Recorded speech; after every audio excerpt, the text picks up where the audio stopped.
Bom dia, boa tarde, boa noite, meus queridos e minhas queridas. Aqui quem fala é o Erison e vamos dar continuidade à leitura do livro O Príncipe dos Canalhas, de Loretta Chase. Peço que por favor vocês acompanhem a leitura desta feita do capítulo 9, parte 2. Ouçamos atentamente. Belmont estava me espiando por um buraco na parede, disse Dain. Em primeiro lugar, não suporto voyeurs. Em segundo, eu paguei por uma prostituta e não para me exibir. Em terceiro, há certas atividades que prefiro manter entre quatro paredes.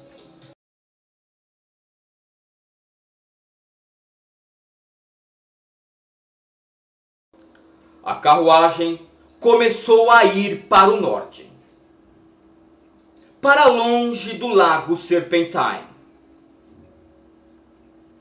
Os cavalos se esforçaram para continuar à margem, em direção a um grupo de árvores. Dain corrigiu-lhes o curso sem parecer se dar conta do que estava fazendo. De qualquer maneira, fui obrigado a esclarecer minhas regras com a ajuda dos meus punhos, prosseguiu ele. É bem possível que Belmont ainda guarde rancor. Não creio que ele descontaria raiva em você. Ele é um covarde, um canalha, e tem o hábito asqueroso de... Dain não completou a frase, franzindo a testa. Bem, de qualquer modo, continuou com uma expressão sombria no rosto. Você não deve se envolver com ele. Jessica demorou um momento para perceber as implicações daquele comando. E então, o mundo pareceu ficar mais alegre. e seu coração mais leve. Ela examinou a carranca de Dain. Isso soa incrivelmente protetor. Eu paguei por você, disse ele friamente. Custava 500 conto. Você é minha. Eu cuido do que é meu. Tampouco deixarei que ele se aproxime de Nick ou Harry. Que inferno! Você está dizendo que sou tão importante quanto os seus cavalos? Ela levantou a mão ao coração. Ah, Dain, você é tão romântico. Fiquei extasiada. Ele concentrou toda a sua atenção nela por um momento. E seu olhar carrancudo deslizou até onde a mão dela pousara. Jessica logo a colocou de volta no colo.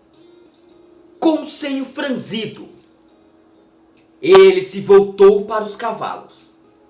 Essa peça que você usa por cima do vestido, seja lá que nome isso tenha.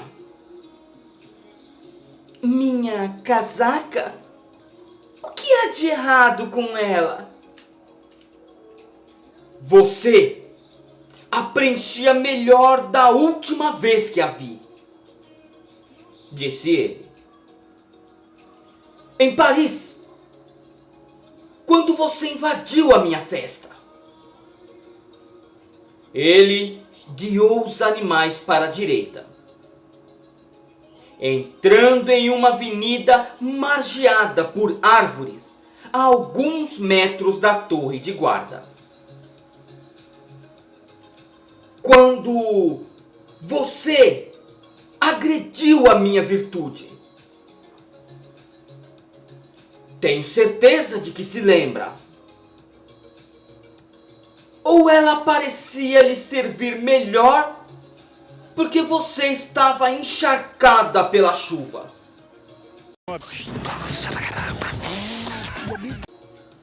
Ela lembrava.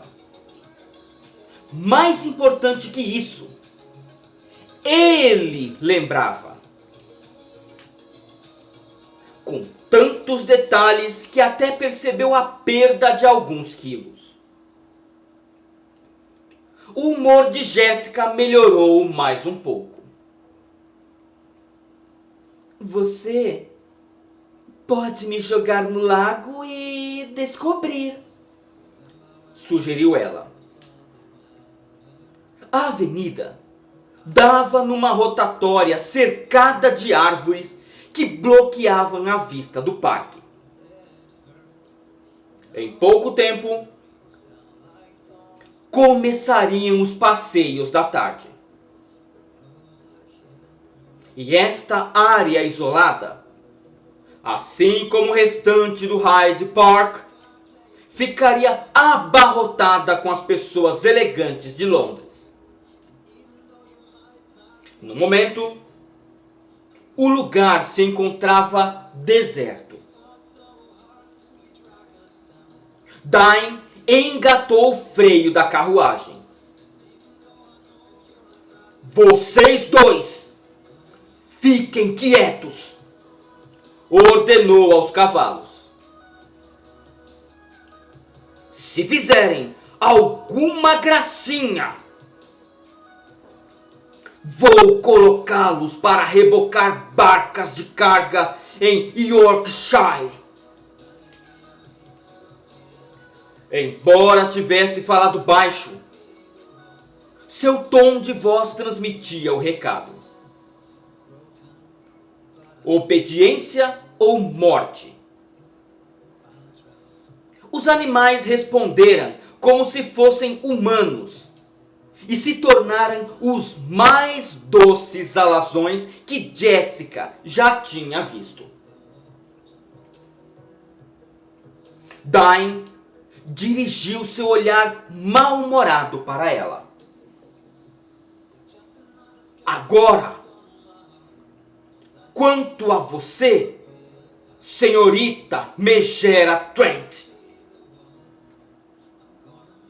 Adoro esses apelidinhos carinhosos, disse ela, fitando. Cabecinha de vento, tontinha, megera. Chega! Chega! Ah, fazem meu coração palpitar. Então, você vai ficar encantada com os outros nomes que tenho em mente, comentou ele. Como você pode ser tão idiota? Ou fez isso de propósito? Ou só para você? Ele dirigiu aquelas palavras para o corpete que ela usava. Desse jeito, não vai restar nada quando chegar o dia do casamento. Quando foi a última vez que comeu direito? Exigiu saber. Jessica supôs que, de acordo com o dicionário de Dain, tantas observações poderiam ser classificadas como um elogio. Não foi de propósito. Você não sabe como é viver sob o teto de tia Luísa. Ela leva as preparações para o casamento tão a sério quanto generais numa guerra. A casa está de cabeça para baixo desde o dia em que chegamos. Eu poderia deixar que eles se matem, mas não poderia reclamar dos resultados. E você detestaria tudo. Minha tia tem um péssimo gosto. Então, não tenho escolha a não ser me envolver completamente nos preparativos. Assim, preciso de toda a força de vontade e energia para manter o controle. Ficando cansada e irritada para me preocupar com uma refeição decente. Mesmo que os criados fossem capazes de preparar uma, mas não conseguem. Pois ela vive perturbando todos eles. Houve um curto período de silêncio. Bem, disse ele, ajeitando-se no assento, como se não estivesse confortável. Você disse que eu devia contratar pessoas para me ajudar. Mas de que adiantaria se minha tia vai interferir? Terei que me envolver, cuidar de tudo e... Sim, eu entendo, concordou ele. Ela a está importunando. Vou tomar minhas providências. Você devia ter me contado antes. Jéssica alisou as luvas. Eu não sabia até agora que você se importaria a ponto de matar um dragão por dia por minha causa. E não me importo. Mas é preciso ser prático. Quero que você esteja cheia de energia na noite de núpcias. Não imagino por que eu precisaria de tanta energia, disse ela, ignorando uma onda de imagens que arrepiou sua espinha. Tudo que tenho que fazer é ficar deitada, nua. Ai, eu também! Que demais! Ai, que delícia! Olha, eu sou André, disse ele, taciturno. É mesmo? Ela lhe lançou um olhar. Bem, se é assim que deve ser, então será. Já que você tem experiência nesses assuntos. De todo modo, você deveria ter me falado sobre isso antes. Eu não pediria à modista que se preocupasse tanto com o negligé. Com o quê? É o quê?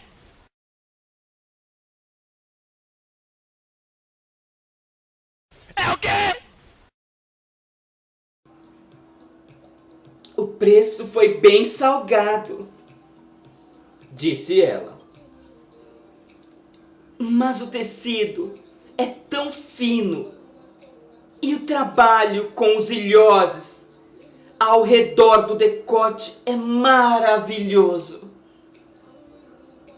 Tia Luísa ficou horrorizada. Disse que somente cortesãs usam peças como aquela,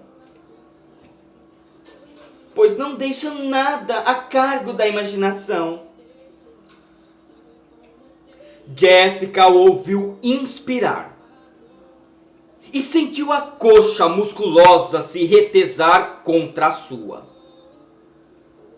Mas se eu deixasse tudo por conta de tia Luísa, prosseguiu ela, iria para a lua de mel coberta do pescoço até a ponta dos pés por peças monstruosas de algodão grosso e babados, laços cor-de-rosa e botões de rosa bordados.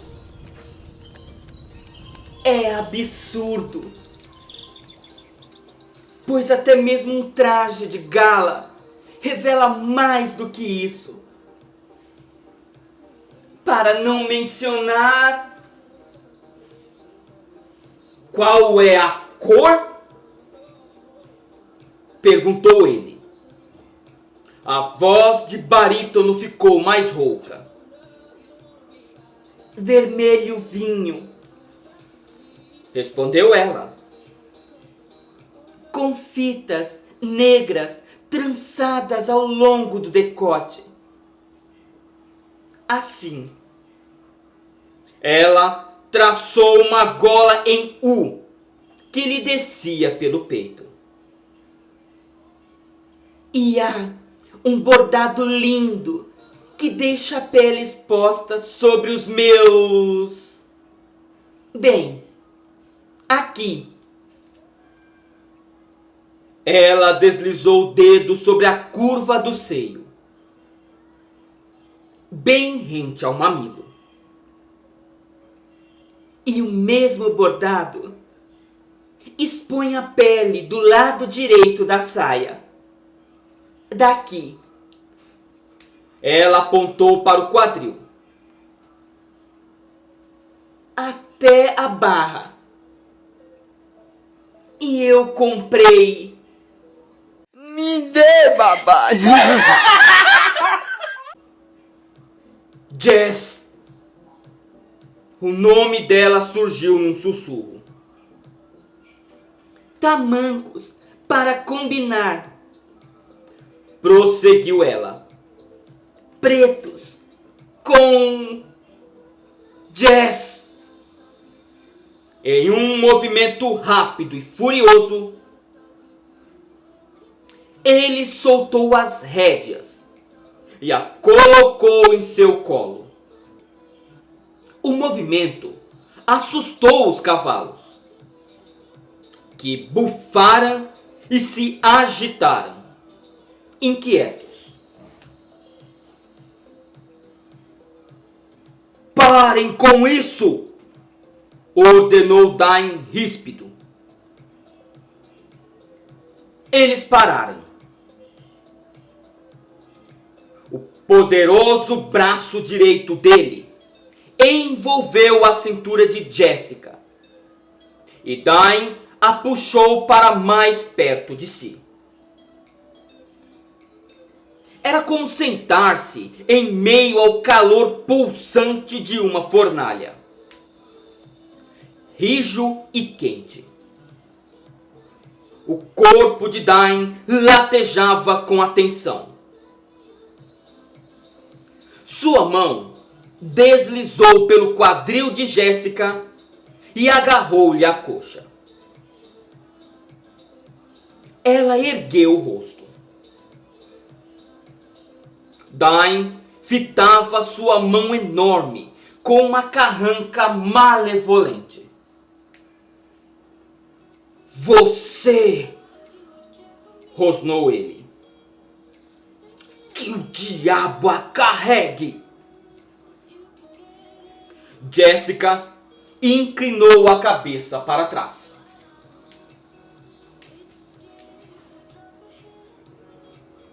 Posso devolver à modista, se você quiser. A camisola. Dain ergueu os olhos negros e furiosos e fixou-os na boca de Jessica.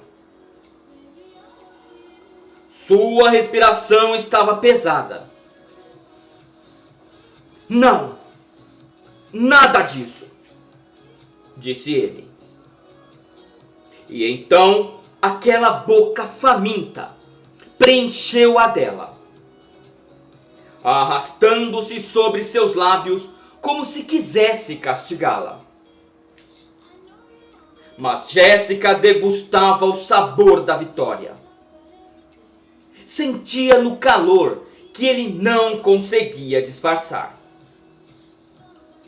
na tensão que pulsava do corpo dele, e ouviu com a mesma clareza de qualquer declaração quando a língua dele forçou-se impacientemente para dentro de sua boca.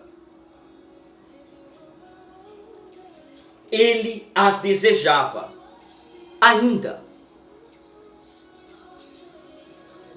Talvez ele não quisesse desejar, mas não conseguia evitar. Não mais do que ela.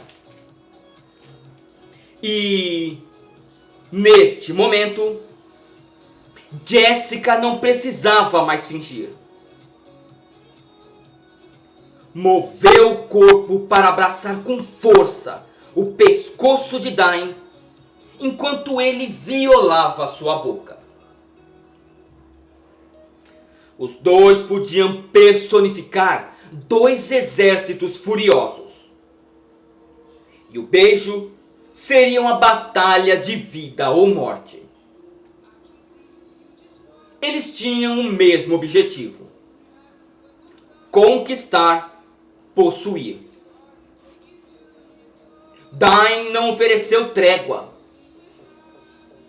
Jessica não fazia questão de nenhuma.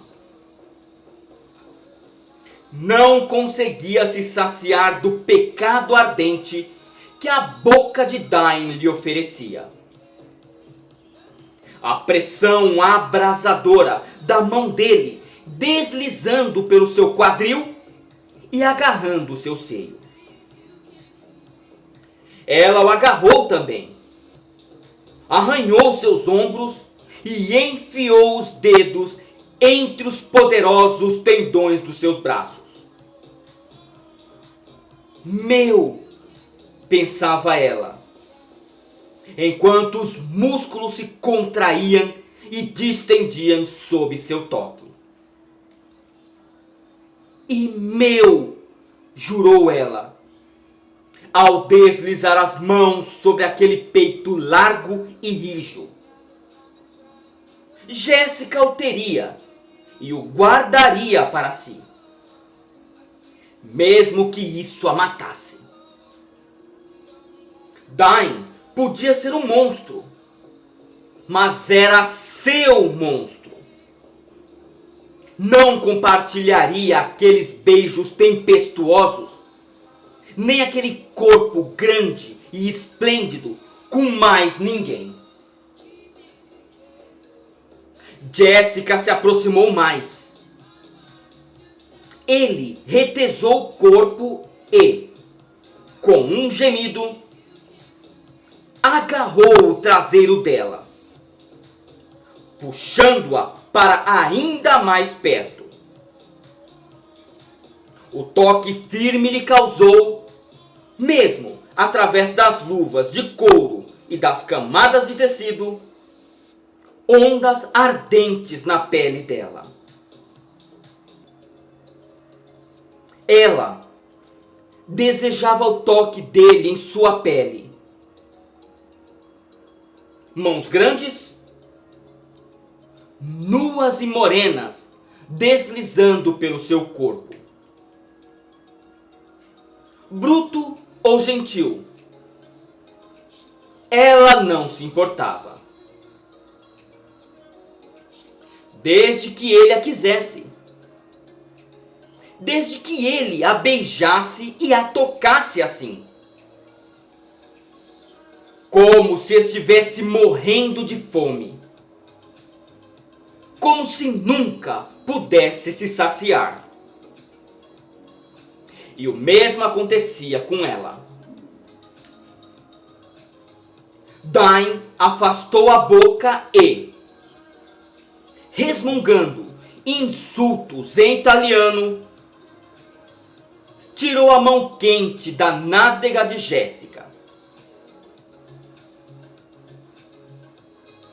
Solte-me, disse ele ríspido, engolindo um grito de frustração.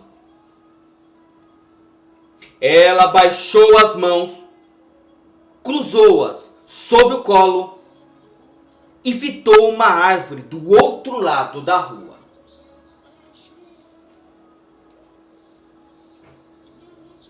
Dain olhava para ela furioso e desesperado.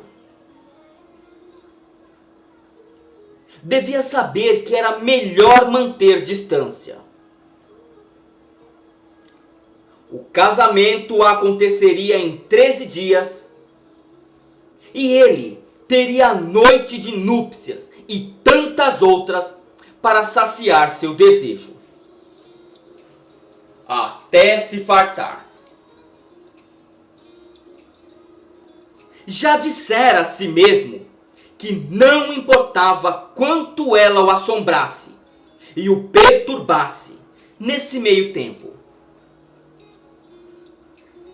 Já passara por coisas piores em troca de recompensas menores.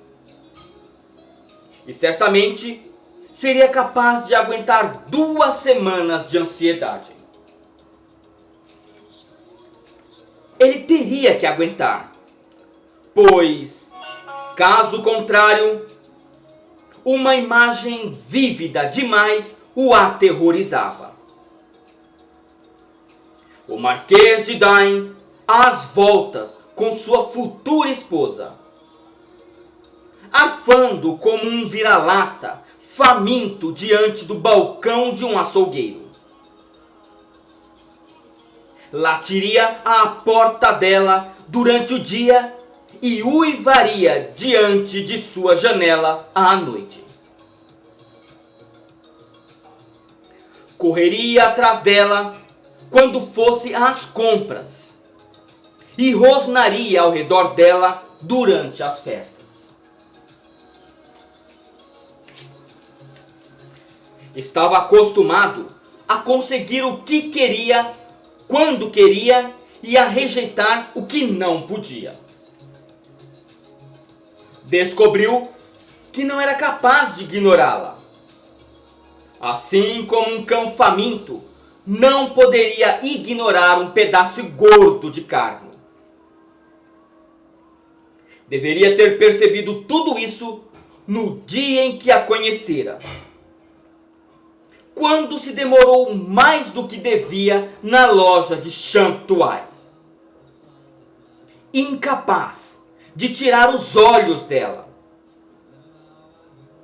Deveria ter identificado o problema quando se derretera ao tirar a maldita luva que ela usava.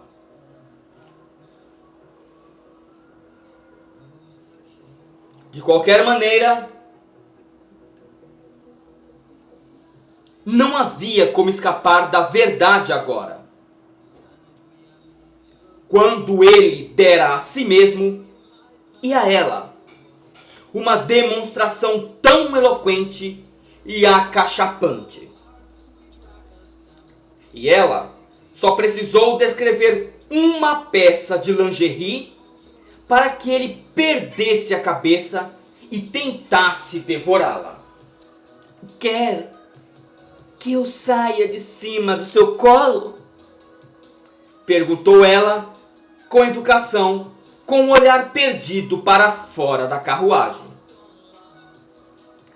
Você quer sair?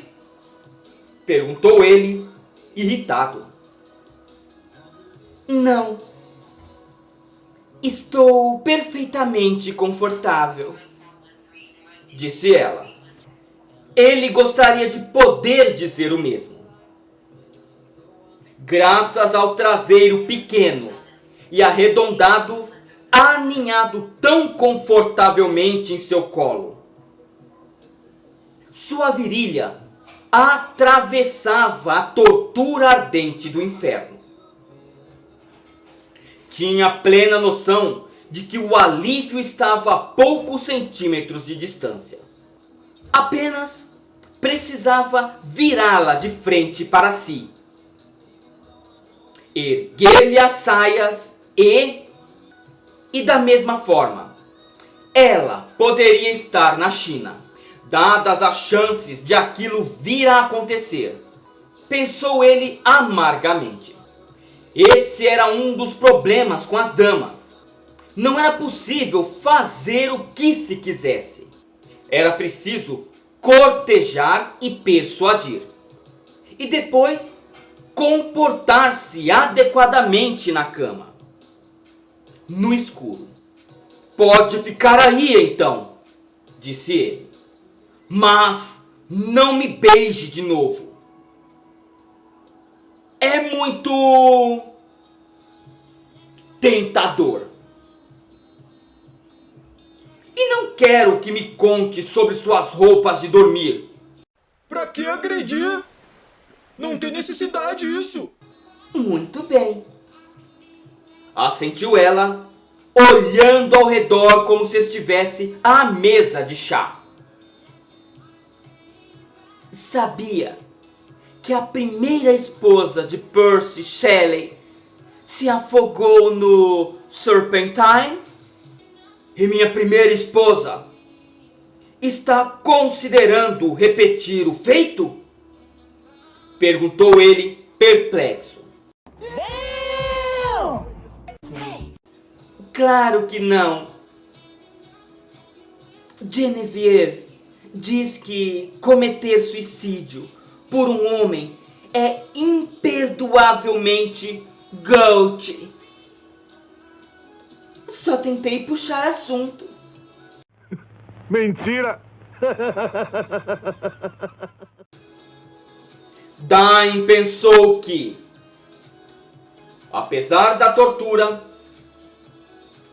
até que era agradável ter uma dama de corpo macio e cheiroso empoleirada em sua perna, conversando sobre amenidades.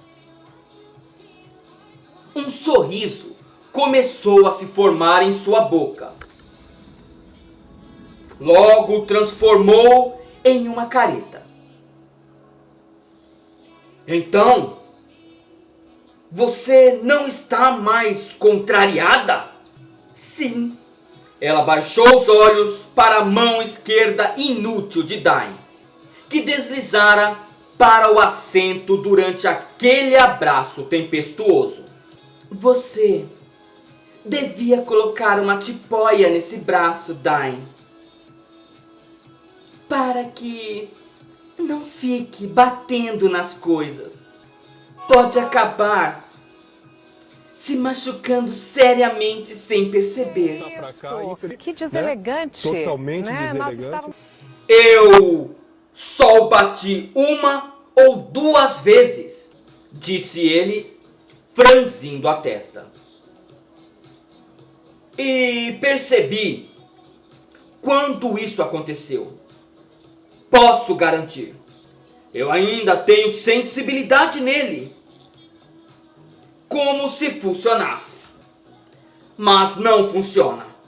Não mais. Simplesmente fica desse jeito. Pendente. Por algum motivo. Ele riu.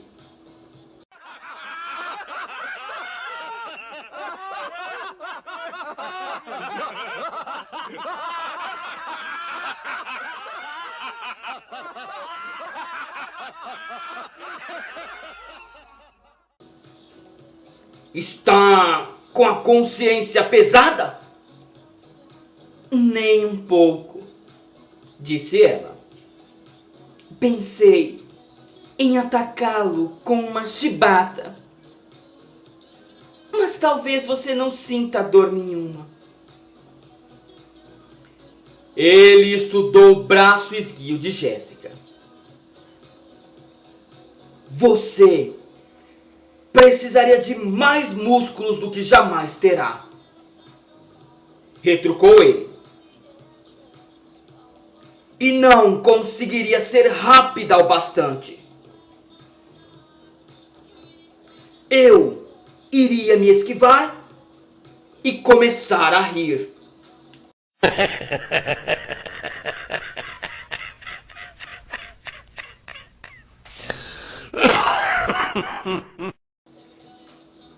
Ela ergueu o rosto. Você acabaria rindo mesmo se eu conseguisse acertá-lo. Mesmo que suas costas estivessem retalhadas pelas chibatadas. Você riu quando eu atirei em você. Você é maluco, é? Ou você é idiota? Não pude evitar, respondeu ele levemente. Porque eu desmaiei. Foi ridículo. Foi ridículo. Ele percebia agora. Enquanto fitava as profundezas frias e cinzentas dos olhos dela. Era um absurdo que ele tivesse ficado irritado com ela. A cena do jardim não fora uma armadilha. Dain começou a suspeitar quem seria o responsável. Se a suspeita se confirmasse, ele não somente havia se comportado de maneira abominável,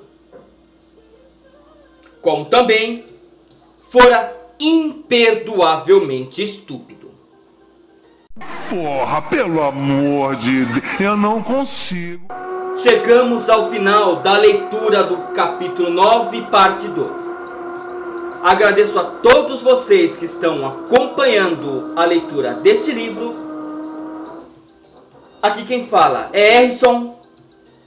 Valeu, falou e fui. Muito obrigado a todos vocês, meus queridos e minhas queridas.